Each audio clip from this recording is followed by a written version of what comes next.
बहुत बहुत धन्यवाद आदरणीय रश्मि जी। डॉक्टर रुद्रमणि जी, आपको हम विदा देते हैं क्योंकि इमरजेंसी सेवाओं में आप हैं, हमें पता है। चलिए एक बार अच्छे से तालियां होनी चाहिए बलवंत जी की पर ये इस तरह की किताबें आजकल नहीं आ रही, नहीं आ रही। और बलवंत जी को इसलिए बधाई दे रहे हैं कि लगातार मुस्कुरा रहे हैं जबकि सामने पत्नी बैठी है। यह विशेष योग्यता भारतवर्ष के पतियों में पाई जाती है अगर है तो। और मैंने तो देखा है जैसे आपने लिखा था इस नाम है मिजाज बलवंत, तो ये एक तो पहले तो है बहुत बड़ा फर्क है, बहुत बड़ा आकाश है। सुरभि जी ने बहुत बड़ा काम किया है कि मिजाज को या मिजाज को एक किताब में कैद कर लेना, क्योंकि आदमी को रखता बहुत तगड़ा व्यक्तित्व होता है व्यक्ति का, उसको एक किताब में समेट लेना बहुत मुश्किल काम है, चाहे आप हो, चाहे हम लोग हो, चाहे कोई राइटर हो। लेकिन सुरभि जी ने ये कोशिश करी है और सफल हुई है, मैं उन्हें बधाई देता हूँ। और बलवंत जी को मैंने जितना सुना है, वैसे तो एक ऐतिहासिक घटना और बता कि इस लखनऊ शहर के केकेसी कॉलेज में कई नगीने दिए हैं। आदरणीय बलवंत जी ने वहाँ से भी काम किया, मैंने भी काम किया। उनके बगल में प्राचार्य बैठे हैं, हमारे बगल में उसी कॉलेज के प्राचार्य बैठे हैं। बलवंत जी भी बहुत तेज पढ़ाई में रहे, मैंने भी लखनऊ यूनिवर्सिटी में काम किया, मैंने भी काम किया, आपने भी काम किया। आप पीएचडी की ओर मुड़ गए, हम चार्टर्ड अकाउंटेंसी की तरफ मुड़ गए। आपने पीएचडी पूरी कर लिया, हमने सीए पूरा कर लिया। एक बार अच्छे से तो ये केकेसी कॉलेज की अपनी गुणवत्ता है कि वहाँ एक समय था कि केकेसी में एडमिशन नहीं होता था, यूनिवर्सिटी में आसानी से हो जाता था। तो हम उस को भी कॉलेज के पढ़े हुए हैं। आप लोगों को अगर पिछले थोड़ा सा 30-40 वर्ष पहले जाएँ तो ये स्थिति थी केकेसी कॉलेज की। और देखिए इतने महान लोग वहाँ, इतने अच्छे लोग हुए, बलवंत जी हुए और हम महान हो गए केकेसी से निकल करके। इससे ज़्यादा सब केकेसी को और क्या चाहिए। तो बलवंत जी को मैंने जो मंच पर सुना है कि 2-3 रूप हैं, और कितने हैं वो तो उनकी पत्नी बता सकती हैं, लेकिन उनके 2-3 रूप हमने देखे हैं। जैसे कहा जा रहा था, सुरभि जी ने बताया कि बलवंत जी संतुष्ट नहीं होते हैं, जब तक परफेक्शन नहीं होता तब तक संतुष्ट नहीं होते हैं।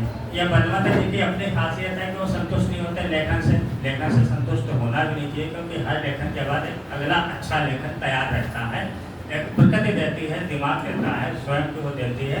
तो जो इन्होंने कहा सुरभि जी ने कि संतुष्ट नहीं होते हैं, तो पत्नी ने उनकी तरफ देखा और अच्छा आज होता है।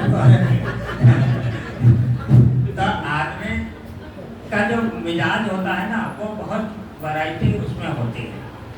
मैंने पिछली बार जब उस बार किनारा है का विमोचन हो रहा था सुरभि जी की किताब का, तो मैंने कहा था कि पत्नियों की अलग मानसिकता होती है हिंदुस्तान में, या किसी भी देश में हो सकती है, पतियों की अलग होती है। मुझे याद है मैं मुंबई गया कार्यक्रम में, हफ्ते भर बाद लौटना था मुझे। मैं मुंबई पहुंचा तो मैंने पत्नी को फोन किया कि मुंबई पहुंच गया हूँ।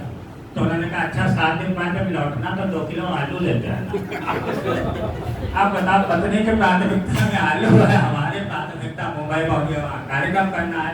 लेकिन दोनों बहुत महत्वपूर्ण है, एक से घर चलता है और दूसरे से अपना प्रोफेशन चलता है, या अपनी जो अंतरात्मा की जो क्वालिटी है, गुणवत्ता वो चलती है।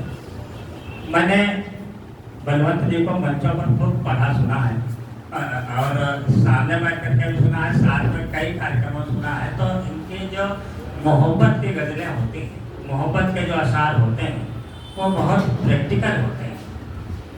इतने मतलब हाँ, बहुत सारे लोग तो फैंटेसी लिख देते हैं, वो कुछ होता नहीं है जिंदगी में निहाजी। तो हाँ, कुछ नहीं होता है एक्चुअल में। मोहब्बत ही की तरह चलती है। मुझे याद है मैं फर्स्ट ईयर में था, तो मैंने एक लड़की से कहा, सही घटना है, मैंने कहा कि नयू कॉलेज छूटा था और हम घर से निकले, गेट के सामने रहते थे, तो हमने एक लड़की से कहा कि मैं आपको प्रेम करता हूँ। तो उसने कहा क्यों करते हैं। हम साइकिल घुमा के घर की ओर भाग गए क्योंकि हवा बहुत कभी नहीं था। अब इतना आसान कुछ होता है कि हमारा जब प्रेम करता तब बोलते हैं कि क्यों करते हैं। अब इस क्यों का उत्तर ढूंढने के चक्कर में हमें कभी होना पड़ा और आज तक नहीं ढूंढ पाया क्यों करते हैं। तो उन क्यों का जवाब कई बार जो है बलवंत जी ने कई अपने आसानों में दिया है। और मोहब्बत में जो आपने कहा है उस पर अमल करना बहुत कठिन है। अमल मत कीजिएगा, सुनने बहुत अच्छी लगती है। अमल जैसे हमने अक्सर बलवंत जी हमने अमल किया, मोहब्बत के बहुत सारे हमने असार सुने, गजलें सुनी, हमने कहा कि थोड़ा करके देखा जाए। तो एक जगह मोहब्बत हो भी गई, उसने नहीं पूछा क्यों करते हैं, हो गए। ऐसा बहुत कठिन होता है, नींदें नहीं आती है। और अब आजकल तो पैसा भी बहुत लगता है सर, तो मोहब्बत प्रेम वो सब बेकार है। या शादी करके आराम से स्थायित्व को प्राप्त कर लो, ठीक है, उसी में सब अच्छा है। अब चाहे जितने अब मकसद जी बैठे, देखिए मकसद जी को पता होगा बहुत कठिन भी नहीं होता है, बहुत आसान भी नहीं होता है, बीच एक रास्ता निकालना होता है। वो भी बलवंत जी की गजल का एक अशार लेकर के पूरी जिंदगी आप पार कर सकते हैं।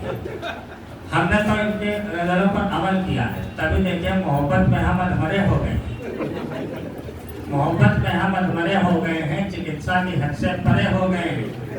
अब बहुत वाजपेयी बने घूमते थे, गिरे मुँह तो खड़े हो गए।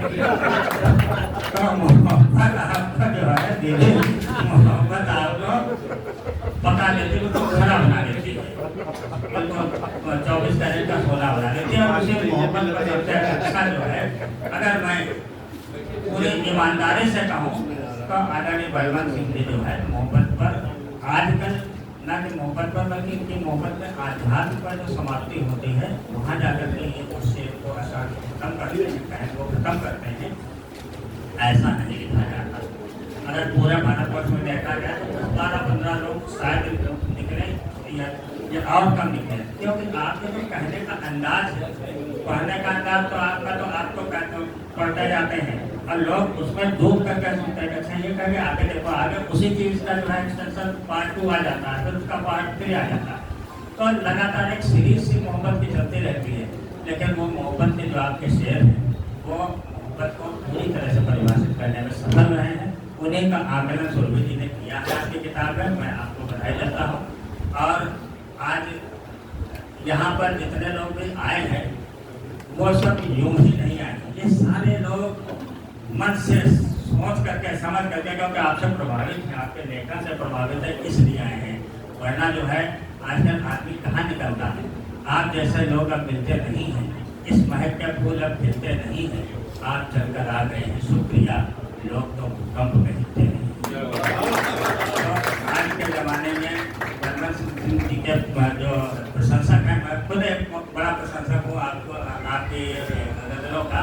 तो आपका प्रशंसक लगातार बढ़ते जाएंगे, मेरा वादा है, मेरा दावा है, मेरा आकलन है। और आप इस तरह से जितना सीखते लिखते रहिए। बहुत बहुत धन्यवाद।